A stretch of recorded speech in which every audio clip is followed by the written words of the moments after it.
ورحمة الله وبركاته.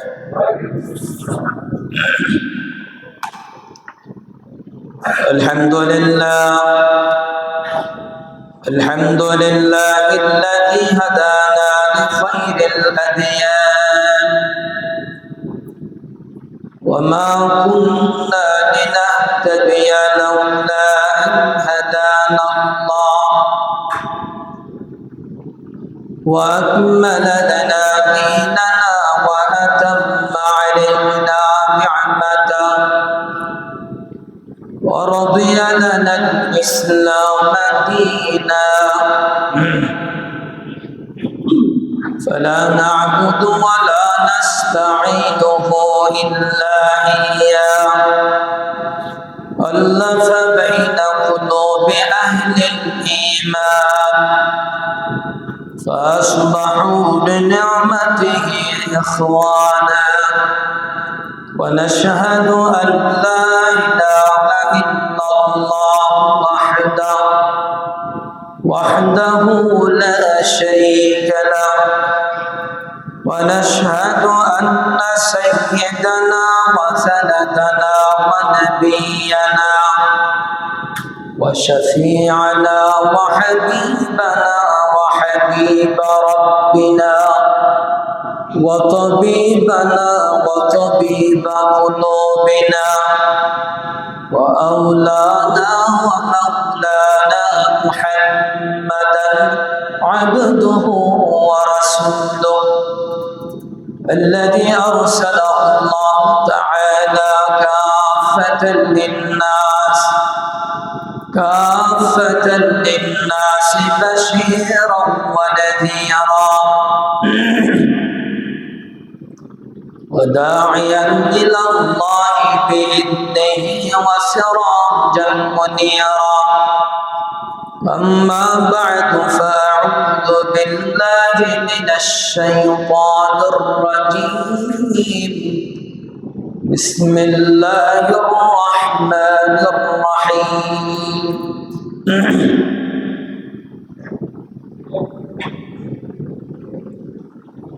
ولله على الناس حج البيت من استطاع إليه سبيلا ومن كفر فإن الله غني عن العالمين وقال النبي صلى الله عليه وسلم من حج لله فلم يرفث ولم يفسق رجع كيوم ولدته أمه وقال النبي صلى الله عليه وسلم تابعوا بين الحج والعمرة فإنهما ينفيان الفقر والذنوب وقال النبي صلى الله عليه وسلم من مات ولم يحج وعليه الحج فليمت إن شاء يهوديا وإن شاء نصرانيا وقال النبي صلى الله عليه وسلم من صام رمضان ثم أتبعه 6 من شوال كان كصيام الدهر كله أو كما قال عليه الصلاة والسلام صدق الله مولانا العظيم وصدق رسوله النبي الكريم ونحن على ذلك من الشاهدين والشاكرين والذاكرين والحمد لله رب العالمين سبحانك لا علم لنا إلا ما علمتنا إنك أنت العليم الحكيم شغل درش اللهم صل على محمد وعلى آل محمد كما صليت على إبراهيم وعلى آل إبراهيم إنك حميد مجيد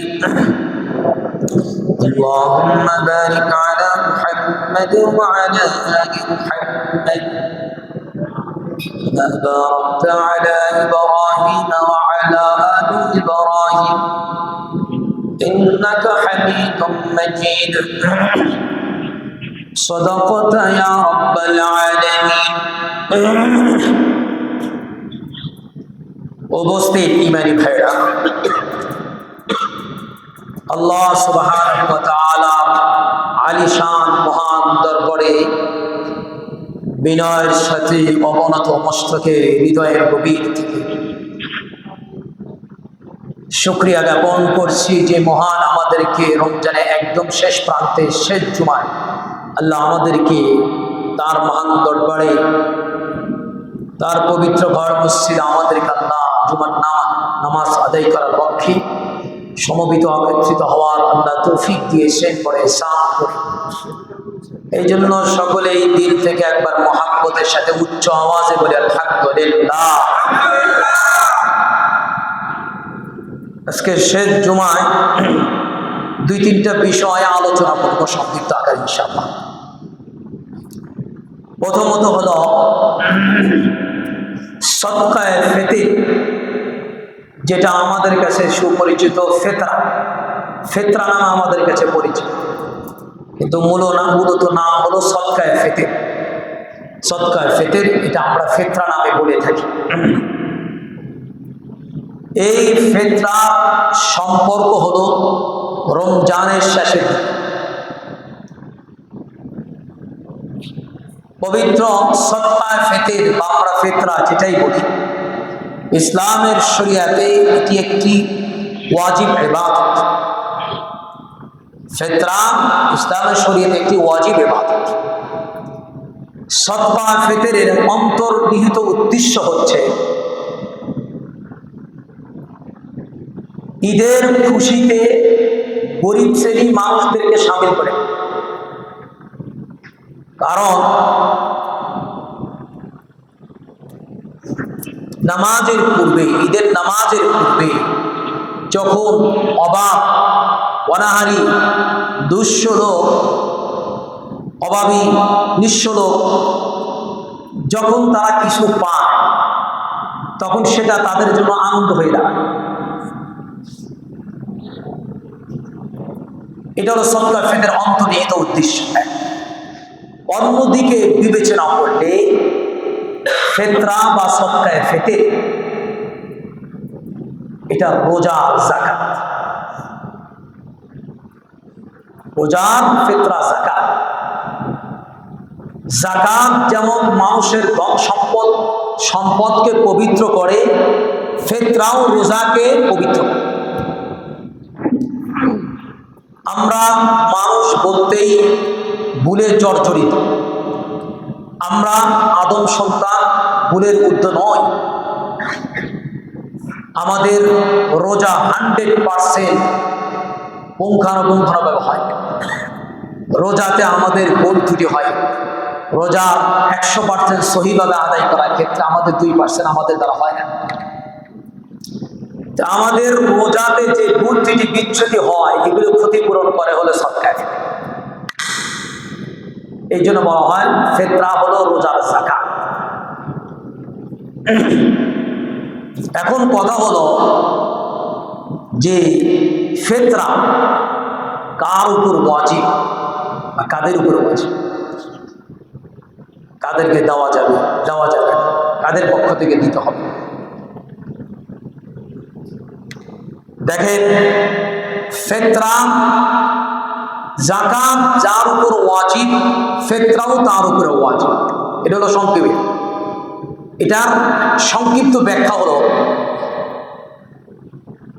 যে যাকাত ওয়াজিব হওয়ার জন্য যেই সম্পদ কথা পূর্ণ একটা বছর ঘুরে যার কাছে 52.5 রূপা অথবা 7.5 স্বর্ণ বা এই সমপরিমাণ মূল্য যার কাছে থাকে, পূর্ণ একটা বছর ঘুরে এসে তার উপরে যাকাত ওয়াজিব। পক্ষান্তরে ফিতরার মধ্যে তফাৎ পার্থক্য হলো, ফিতরার জন্য 1 বছর পূর্ণ হতে হয় না, বরং সদকায়ে ফিতর ঈদের দিন শুভে সাদের সময় যার কাছে এই পরিমাণ সম্পদ থাকবে তার ফিতরা ওয়াজিব। এই আমরা সংক্ষেপে বলি, যাকাত যার উপরে ওয়াজিব, ফিতরা তার ওয়াজিব। তবে যাকাতের ক্ষেত্রে 1 বছর পূর্ণ হতে হয়, ফিতরার ক্ষেত্রে 1 বছর পূর্ণ হতে হয় না। ঈদের দিন ওই পরিমাণ সম্পদ থাকলে তাকে দিতে।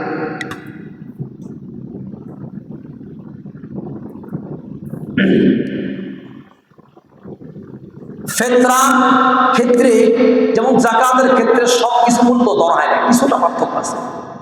যেমন যাকাতের ক্ষেত্রে ঘরের আসবাবপত্র, সুকেস, প্রয়োজন এগুলো জিনিস যা আছে এগুলো যাকাতের ক্ষেত্রে হিসাবের মধ্যে দেওয়া হয়। প্রয়োজন অতিরিক্ত যেটা সেটা যাকাতের ক্ষেত্রে হিসাব দেওয়া হয়। কিন্তু ফিতরার ক্ষেত্রে আপনার নিত্য প্রয়োজনীয় কিছু জিনিস আছে যেটা অতিরিক্ত। যেমন একজনের আলমারি একটা হলে হয় দুইটা, একজনের সুকেস একটা, কিন্তু জিনিসপত্র বেশি, সাধারণত দুইটা বানাইছে, এটা যেটা একটু অতিরিক্ত, এটা হিসাব মধ্যে ধরতে হবে। একজনের ফ্যামিলির জন্য ফ্রিজ একটা হলে হয়, কিন্তু দুইটা আছে না নাই। একজনের মোবাইল যোগাযোগের জন্য একটা হলে চলে, মোবাইল আছে তিনটা। এগুলো ফিতরার ক্ষেত্রে হিসাব করতে হবে। আর ফিতরা ওয়াজিব হয় যে ব্যক্তি নেশাবী পরিমাণ সম্পদের মালিক, তার পক্ষ থেকে, নাবালিগের পক্ষ থেকে সে আদায় করবে। যে নিজের পক্ষ থেকে আদায় করবে, নাবালিগ সন্তানের পক্ষ থেকে আদায় করবে, বালেগ সন্তানের পক্ষ থেকে তার ওয়াজিব। বাকি একান্ত পরিবার হলে করতে পারে, ওয়াজিব না, জরুরি।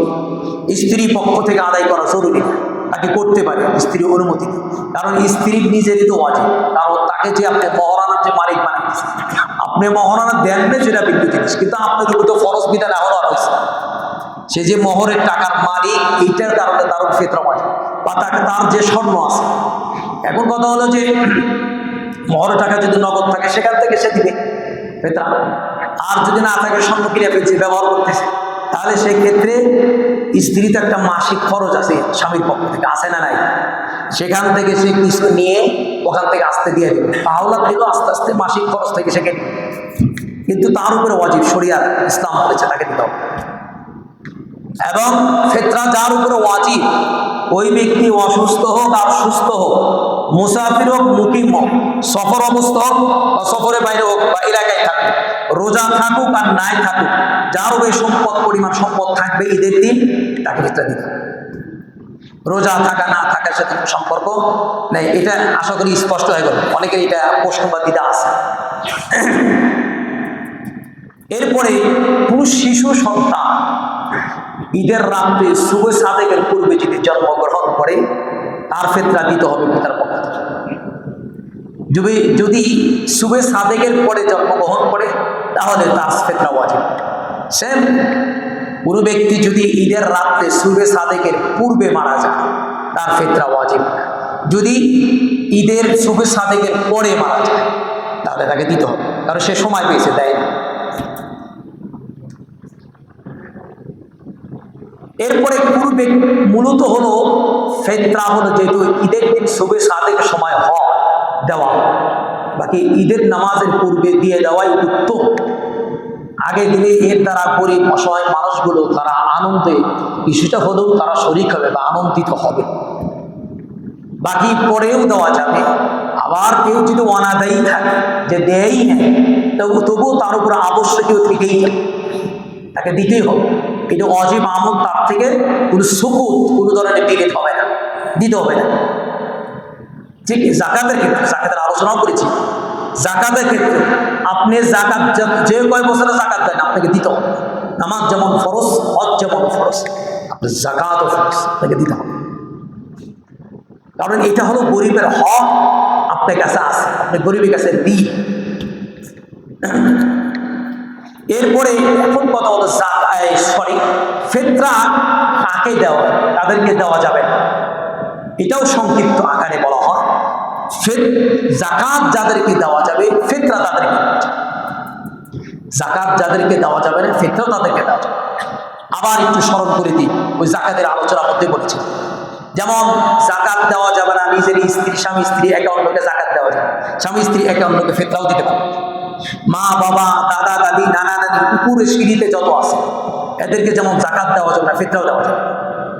ঠিক ছেলে মেয়ে নাতি পুতি পন্থী নিচের সিঁড়িতে যত আছে, এদেরকে যেমন যাকাত দেওয়া যাবে, ফিতরাও দেওয়া যাবে। অমুসলিমকে যাকাত দেওয়া যাবে না, অমুসলিমকে ফিতরাও দেওয়া যাবে। মৃত ব্যক্তির দাফনে কাপড় ক্রয়ের জন্য যাকাতের টাকা দেওয়া যাবে না, ফিতরার টাকা দেওয়া যাবে না। মসজিদ মাদ্রাসা উন্নয়নমূলক বা মসজিদ মাদ্রাসা স্টাফদের বেতন বাবদ যেমন যাকাতের টাকা দেওয়া যাবে না, ঠিক ফিতরার টাকা দেওয়া যাবে, শুধুমাত্র যেখানে বিল্লাহ অধিক আছে। এরপরে যে নাবালেগ, ওই নাবালেগ সন্তানকে যাকাত দেওয়া যাবে না, যে নাবালেগের সন্তানের পিতার উপরে যাকাত ওয়াজিব, এই ব্যক্তিকে দেওয়া যাবে না। বাকি এখন কাদেরকে দেওয়া যাবে? এসে যারা এই 52 কোটি রূপা এই মূল্য বা একের অসহায়, দিনকাল চলে না, ঋণ অভাব, টাকা আছে কিন্তু এত প্রচুর ঋণ দিতে গেলে সে একেবারে বিশ্ব, এই বেটাকে ফেতরা দেওয়া। তারপরে আপনার কর্মচারী, কর্মকর্তা ইত্যাদি অধীনস্থ যারা আছে তারা যদি হকদার হয়, পাওয়ার উপযুক্ত হয়, তাহলে তাদেরকে দেওয়া যায়। তাদেরকে না বলে দেওয়া উত্তম। আপনি মনে নিয়ে থাকলে আদায় হয়। এরপরে হলো যে নিজের আপন ভাই বোন, চাচা চাচি, মামা মামি, খালা খালু, ফুপা ফুফি, সৎ ভাই, সৎ মা, সৎ শ্বশুর ইত্যাদি, শ্বশুর শাশুড়ি, এরা যদি গরিব হয়, অনেক আছে না, অনেক গরিব ফ্যামিলি বিবাহ করছে, দিনকাল চলেই না, তাদেরকে দেখা দায়িত্ব। আবার এখানে আপনার আত্মীয়তার কারণে একটা হক আছে, দায়িত্ব আছে। তাদেরকে যদি আপনি এই হিসাবে হাতে হিসাবে দিয়ে দিন, আপনি নিয়ে থাকলে হবে, তারাও পাবে, তাদেরকে দেওয়া যাবে যদি তার গরিব ওরকম হয়। চাচা শ্বশুর ইত্যাদি যারা আছে তাদেরকে দেওয়া যাবে, কোনো অসুবিধা নেই, এদেরকে দেওয়া যাবে। এরপরে হলো বাকি মাদ্রাসাগুলো তো দেওয়া যাবে, যেগুলো লিল্লাহ বলে গেছে, লিল্লাহ বলে গেছে। আবার বলতেছি ভাই, যে কোনো শরীয়তের বিধান স্বচ্ছভাবে আদায় করা চাই, আদায় করতে হবে। শুধু আন্দাজে অন্ধ মতো দিলে হবে, খেয়াল করে দিতে হবে, এটা আপনার দায়িত্ব। যেখানে লিল্লাহ বোর্ডিং আছে সেখানে দেওয়ার আমরা চেষ্টা করবো। গরিব অসহায় বোর্ডিং পরিচালনা করতে হিমশিম খাইতে হয়, সেখানে দিন। আমাদের বাইতুল মামুর মাদ্রাসায় যেমন আপনার জাকাতের এক অংশ আপনি অনেকে দিয়েছেন বা দিচ্ছেন, দিবে, আপনাদের কাছে আকুল আবেদন থাকবে, আপনার যাদের উপরে ফেতরা ওয়াজিব, ফেতরা দিবেন, আপনারাও ফেতরার একটা অংশ আমাদের বাইতুল কওমি মাদ্রাসায় একটা অংশ দিবেন লিল্লাহ বোর্ডিং ইনশাআল্লাহ। এরপরে এটা ফেতরা সংক্রান্ত একটা বিষয় সংক্ষিপ্ত আকারে বললাম। দ্বিতীয় হলো রমজান তো একদম একেবারে আমরা শেষ প্রান্তে, আজকে 27শে রমজান। এরপরে আরেকটি গুরুত্বপূর্ণ একটা আছে, যেহেতু রমজান তো একটা নেকি কামাই করার একটা সিজন ছিল, সামনে আমাদের আরো দুইটা নেকি অর্জন করার একটা সুবর্ণ সুযোগ বা সিজন আমাদের আছে, হাতে আছে।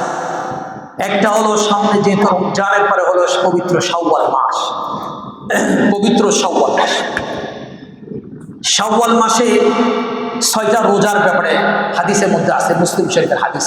রাসূল করিম সাল্লাল্লাহু আলাইহি ওয়াসাল্লাম হাদিসের মধ্যে ইরশাদ ফরমায়েছেন, মান সামা রমাদান সুম্মা আতবাআহু সিত্তান মিন শাওয়াল কানা কাসিয়ামিদ দাহরি কুল্লি। রাসূল করিম সাল্লাল্লাহু আলাইহি ওয়াসাল্লাম ফরমান, যে ব্যক্তি রমজানের রোজা রাখলো এরপরে আবার শাওয়ালে 6টা রোজা রাখলো, সে যেন পুরা একটা বছর রোজা রাখলো, এক বছরের সওয়াব আল্লাহ তাকে দান করবে। এক বছর রোজা রাখার সওয়াব তার আমল নামায় আল্লাহ তাআলা দান। কত বড় ফজিলত যে এই শাওয়াল মাসের রোজা, 6টি রোজা, এটা আমরা একসাথেও রাখতে পারি। এটা আমরা ভেঙে রাখাই উত্তম, আর কেউ ইচ্ছা করলে একসাথেও রাখতে পারি। এটা এত ফজিলত, দেখেন হয়তো আল্লাহ তাআলার কাছে এমন হিসাব আছে যে প্রত্যেকটা নেকি যেহেতু কমপক্ষে 10 গুণ দেওয়া হয়, তাহলে রমজানে 30টা রোজার সাথে শাওয়ালে 6 রোজা, 36কে 10 দিয়ে গুণ দিলে 360। এই হিসেবে আল্লাহ তাআলা হয়তো 60টা আল্লাহ এই 36টা রোজা রাখলে আল্লাহ তাআলা পুরা 360 দিনের কথা পুরো বছরে, এক বছরে সওয়াব আল্লাহ তাআলা দিতে পারে। আল্লাহ বান্দারা তো অভাব, ঠিক না ব্যাটি? আল্লাহ তো মহান। আমরা চাইতে কৃপণতা করি, কার্পণ্যতা করি, বখিল বানাই। আল্লাহ কাছে বেশি বেশি যে চায় আল্লাহ তার প্রতি খুশি হয়। তো এই হিসেবে এই জন্য আমরা মনে মনে যেহেতু প্রস্তুতি নিই, যেহেতু রমজানের 30টা রোজা রাখতে পেরেছি, আল্লাহ তৌফিক দিয়েছে, আল্লাহ কাছে তৌফিকও চাবো, চেষ্টাও করবো, আল্লাহ দিবে। এই জন্য যদিও এটা ফরজ না, ওয়াজিব না, শাওয়ালের রোজা নফল, কিন্তু নফলের গুরুত্ব আছে, কারণ প্রত্যেকটা ফরজ আমলের সাথে আল্লাহ তাআলা নফল ইবাদত রেখে দিয়েছে, যাতে করে ফরজে কোনো ত্রুটি বিচ্ছুতি হলে নফল দ্বারা পূর্ণ হয়ে যায়। যেমন ফরজ নামাজের সাথে নফল সুন্নতের নামাজের আল্লাহ বিধান রেখে দিয়েছে, সেম ফরজ রোজার সাথে নফল রোজারও আল্লাহ তাআলা বিধান দিয়েছেন। যে যাতে করে ফরজের কিছু বিচ্ছুত হলে এই নফল দ্বারা পূর্ণ হতে চায়। প্রত্যেকটা ফরজ অজিম আমলের সাথে আল্লাহ তাআলা নফল আমলের ইবাদত রেখে দিয়েছেন, যাতে করে এটা গুরুত্ব এই আপনার ফরজের গুরুত্ব যে বিচ্ছুত এদের পূর্ণ হয়ে যায়। এই হিসাবে নফলের গুরুত্ব কম নয়। আর আমাদের তো হাসর ময়দানে প্রত্যেককে ফরজের হিসাব পাই টু পাই, আমরা তখন আল্লাহর কাজ করে হিসাব দিতে পারব না। আমাদের জীবনের লাইফের 1 ঘন্টার হিসাব দিতে পারবো, 1 ঘন্টার হিসাব আমরা কিন্তু দিতে পারবো। তো সেখানে যদি ফরজ হিসাব চাই আমরা তো আটকে যাব। সেই হিসেবে নফল ইবাদত অনেক গুরুত্ব। যখন আমাদের নফল আমল নামায় থাকবে, এই নফল দ্বারা আল্লাহ তাআলা টেনে দয়া করে মায়া করে ফরজের ত্রুটিগুলো আল্লাহ ক্ষমা করে। তো এই জন্য আমরা প্রত্যেকটা ফরজ আমলের সাথে অতিরিক্ত নফল আমলও পাশাপাশি না, এটা হলো ফরজের স্বার্থে। ফরজের স্বার্থেই আমরা নফল ইবাদত বন্দি করার অভ্যাস হওয়া চাই। আমরা অবহেলা এই ব্যাপারে, আমরা নফল নামাজ পড়ি। আল্লাহর বহুত বান্দা আছে, দেখা যায় যে সামনে কাতারে নামাজ পড়ে, আগে আসে কিন্তু দৌড়ানি দেয়, আগে সালাম ফিরাইতে দেরি, যাইতে দেরি দেয়।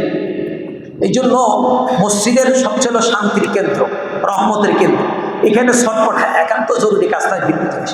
আল্লাহর পরে ইতমিনানের সাথে একেবারে ধীরে সুস্থে ইবাদত বন্দেগী করলে সেটা আল্লাহর কাছে বেশি পছন্দ, খুব পছন্দের। তারা হওয়ার মধ্যে কোনো কিছুর মধ্যে মজা নেই।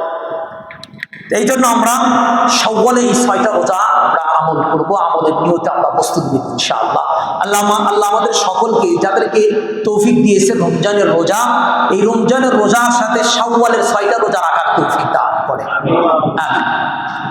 এরপরে শাওয়াল মাসের পরে জিলকদের পরে জিলহজ, এটি একটি গুরুত্বপূর্ণ একটি ইবাদতের মাস। এই মাসের সবচেয়ে একটি গুরুত্বপূর্ণ ইবাদত হলো হজ। হজ এটি একটি ফরজ ইবাদত। ইসলামের 5টি বুনিয়াদ বা স্তম্ভ আছে, 5ম রুকন হলো হজ। নামাজ, রোজা, যাকাত ইত্যাদি এগুলো যেমন ফরজ, এই হজ আল্লাহ তাআলা ফরজ করেছেন। যে এই ফরজ বিধানের ব্যাপারে যাদের আল্লাহ তৌফিক দিয়েছে, এদের মাঝে খুব সংখ্যক লোক এই ফরজ ইবাদত, যে হজের মতো একটি গুরুত্বপূর্ণ ফরজ ইবাদত, অবহেলা করে বিভিন্ন ধরনের অজুহাতে ওয়াসওয়াসায় বিভিন্ন, যে এত বড় একটি গুরুত্ব ফরজ ইবাদত, এটাকে আমরা কোনো গুরুত্বই দিই। যে হজ কার উপরে ফরজ, কাদের উপরে ফরজ? যাদের নিকটে আবশ্যকীয় খরচ বাদে মধ্যপন্থায় পবিত্র মক্কা শরীফে যাতায়াতের খরচ পরিবার সম্পদ থাকে, তাদের উপরে হজ ফরজ। কথাটা আবার বুঝুন, যাদের নিকটে আবশ্যকীয় খরচ বাদে মধ্যপন্থা পবিত্র মক্কা শরীফে যাতায়াতের খরচ পরিবার অর্থ সম্পদ থাকে, তাদের উপরে হজ ফরজ। হজ জীবনে একবার ফরজ, হজ জীবনে একবার ফরজ। আমাদের মাঝে সবচেয়ে হজ এত গুরুত্বপূর্ণ ইবাদত হওয়া সত্ত্বেও আমাদের সবচেয়ে বড় ওয়াসওয়াসা বা আমাদের সবচেয়ে বড় ধোঁকা যে কাজটা করে, ভাই আমাদের যাদের তৌফিক আছে আমরা এই অবহেলাই কাটাই, সামনে করি, নিয়ত আছে এখন তার নিয়ত আর আল্লাহর সাথে, আল্লাহ নিয়ত আছে হজ করবো, কিন্তু এই সামনে করতে করতে এই ওয়াসওয়াসার মধ্যে পড়ে শেষ পর্যন্ত বহুত আল্লাহর বান্দা বান্দি আছে হজ আর করতে, তার সম্পদ রয়ে যায়, কিন্তু সে চলে যায় আল্লাহর কাছে। আমরা যে এই সামনে বলি যে এই সামনে করব, আমাদের যে জীবনের 1 সেকেন্ড 1 মিনিটে কোনো নিশ্চয়তা গ্যারান্টি নাই, আমরা কোন নিশ্চয়তা? আর আমার উপরে যে হজ ফরজ হয়েছে, এর সত্ত্বেও বিনা ওজরে কেউ যদি বিলম্ব করে তার গুনাহ হতেই থাকে। বরং বিনা কারণে হজ বিলম্ব করার কারণে কেউ যদি হজ না করে মারা যায় বিনা কারণে বিলম্ব করে, রাসূল করিম সাল্লাল্লাহু আলাইহি সাল্লাম তার ব্যাপারে অত্যন্ত শক্ত ভাষায় কথা বলেছেন। মান মাতা ওয়া লাম ইয়াহুজ্জ ওয়া আলাইহিল হজ ফালইয়ামুত ইন শাআ ইয়াহুদিয়্যা ওয়া ইন শাআ নাসরা। যার উপর হজ ফরজ হওয়া সত্ত্বেও বিনা কারণে হজ না করে মারা গেল, রাসূলুল্লাহ সাল্লাল্লাহু আলাইহি ওয়াসাল্লাম ফরমান সে ইহুদি হয়ে মারা যাক আর খ্রিস্টান হয়ে মারা যাক, এতে আমার কোনো কথা। আপনি বলেন একজন রাসূলের উম্মত বেঈমান হয়ে কাফের হয়ে ইহুদি নাসারা খ্রিস্টান হয়ে মারা যায়, রাসূলের দরদ আসবে না? এটা তো হতে পারে। কালি হজ ফরজ হওয়া সত্ত্বেও বিনা কারণে বিলম্ব করে কেউ যদি মারা যায় হজ না করে, কত কঠিন কথা রাসূলুল্লাহ সাল্লাল্লাহু আলাইহি ওয়াসাল্লাম ফরমাইছেন। আর সত্যিই যদি বিনা কারণে হজ না করে বিলম্ব করে যদি আমি মারা যাই, আর হাসরের ময়দানে যদি আমার এই অবস্থা হয়, যে হাসর ময়দানে রাসূলের সুপারিশ ছাড়া আল্লাহ বিচার পরিচালনা শুরু করবে না, সেই রাসূল যদি আমার পক্ষে যদি সাফাই লাগায়, সেই রাসূল যদি আমার পক্ষে বিপক্ষে যদি বলি, সেই আমার তার কোনো দাবি, হে আমার উম্মত, আমার কোনো উপায় থাকবে? আমাদের কোনো উপায় থাকবে? কত শক্ত কথা বলেছে। এই ওয়াসওয়াস আমাদেরকে দূর করতে। এবার বললেন আগে বসে ইম্পোর্ট করে, এখন তো অনেক সময় লাগায় থেকে কাগজ নিবন্ধন এগুলো করতো, আপনি কেন বিলম্ব করছেন না?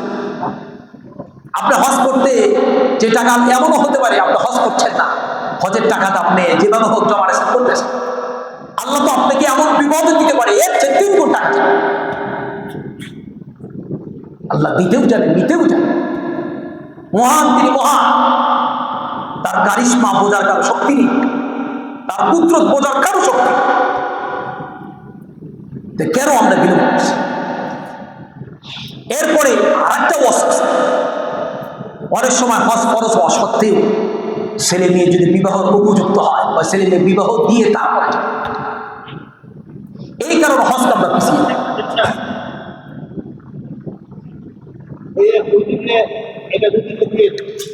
তো যাই হোক, আচ্ছা আচ্ছা ভাই, ঠিক আছে। অনেকে আমরা এই ছেলে মেয়ে বিবাহ উপযুক্ত হলে আমরা পিছিয়ে, যে ছেলে মেয়ে বিবাহ দেয়নি কিভাবে আমরা হজে যাব? আরে ভাই, ছেলে মেয়ে বিবাহ উপযুক্ত হলে তাকে বিবাহ দেওয়া এমন একটা কর্তব্য, হজ করা একটা দায়িত্ব, কর্তব্য। একটা আর থেকে পিছিয়ে দেওয়া কোনো সুযোগ নেই, সরিয়ে দেওয়া। আরে ছেলে মেয়ে বিবাহ উপযুক্ত হওয়া সত্ত্বেও দুনিয়ার কাজকর্ম আমরা করি না, চাকরি ইত্যাদি, নামাজ, এমনকি সন্তান সন্ততি বিবাহ উপযুক্ত হওয়া সত্ত্বেও বিভিন্ন দেশান্তরে বিদেশে পর্যন্ত চলে যায়, তখন আমরা বলি কি আল্লাহ দেখবে? আমি আল্লাহর ঘরে গেলে কে আমাকে দেখবে? আল্লাহ দেখবে।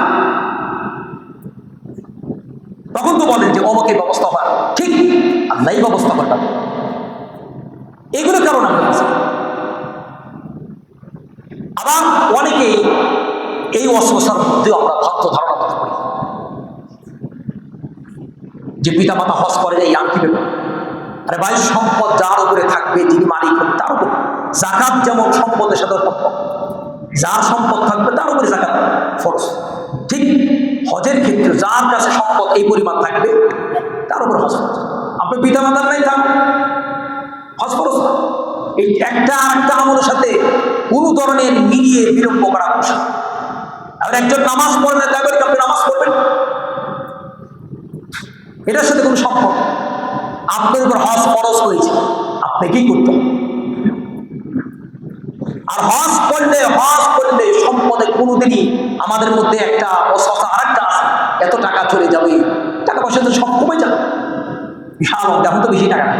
অথচ রাসূল করিম সাল্লাল্লাহু আলাইহি ওয়াসাল্লাম, তিরমিজি, নাসাই, ইমাম শরীফের হাদিস 1400 বছর আগে রাসূল করিম সাল্লাল্লাহু আলাইহি ওয়াসাল্লাম ফরমাইছেন, তাবিউ বাইনাল হজ্জ ওয়াল উমরাহ ফাইন্নাহুমা ইয়ানফিয়াল ফাকর ওয়াল যুনুব।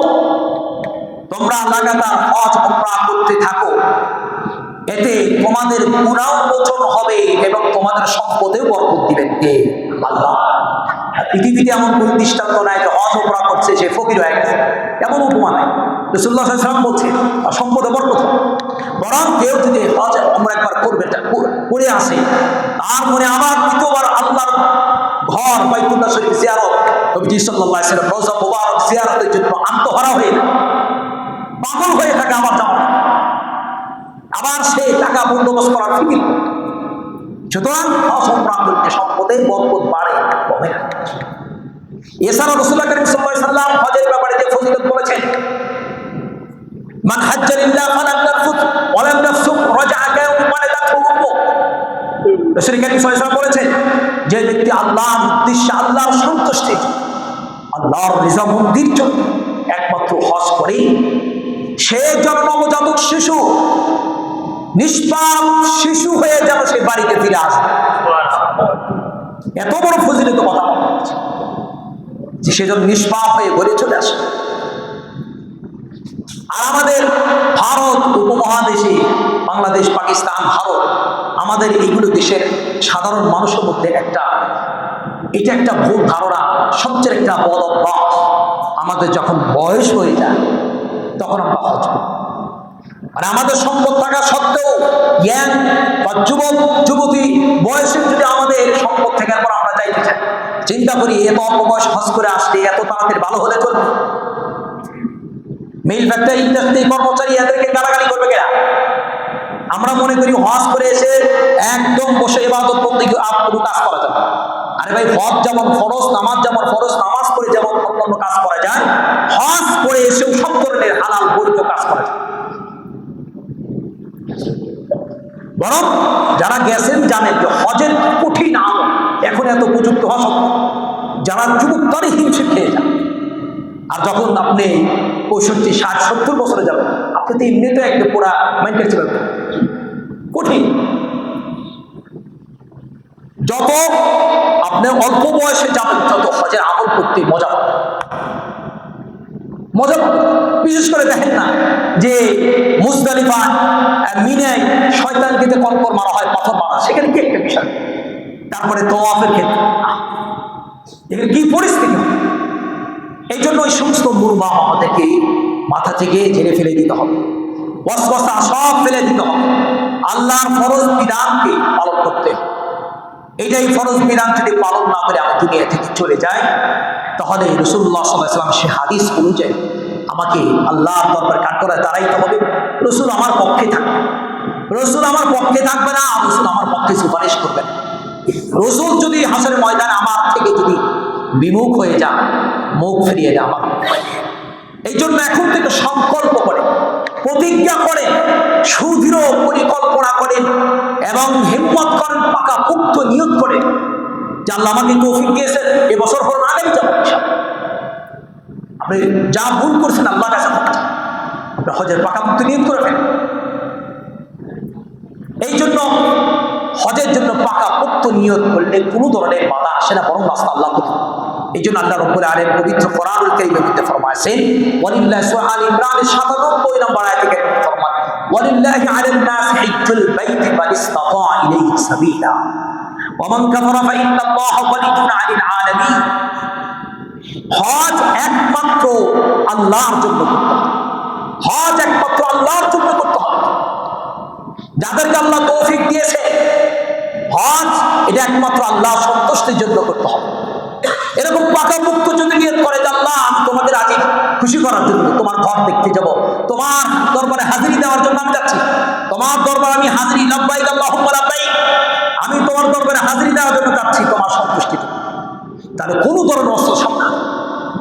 আর যদি এমন যদি থাকে, 2 নম্বরে যদি অন্তরে নিয়ত থাকে যে আমি মার্কেটিং করবো, আমাকে হাজি বলবি, এটা আমাদের বাংলাদেশ সহ বাংলাদেশে এই প্রবণতাটা সবচেয়ে বেশি, যে সাইনবোর্ড লাগানোর জন্য আমরা হজ করতে চাই।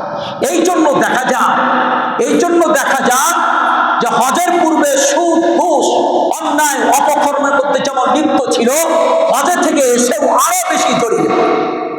কারণ হলো তাদের নিয়তের মধ্যে কোনো আল্লাহর জন্য তারা যায় না, সাইনবোর্ড ব্যানার লাগানোর জন্য তারা যায়। এই জন্য আল্লাহ কোরআনে সূরা আল ইমরানের 7 নম্বর আয়াতে স্পষ্ট আল্লাহ বলেছে, আল্লাহর জন্য হতে হবে, আল্লাহর জন্য।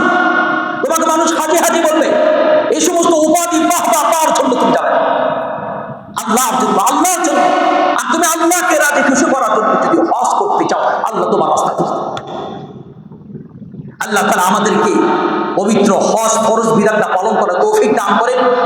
যাদের উপর আল্লাহ হজ ফরজ করেছেন দ্রুত সময়ের মধ্যে পাকাপোক্ত নিয়ত করে প্রস্তুতি দেওয়ার তৌফিক দান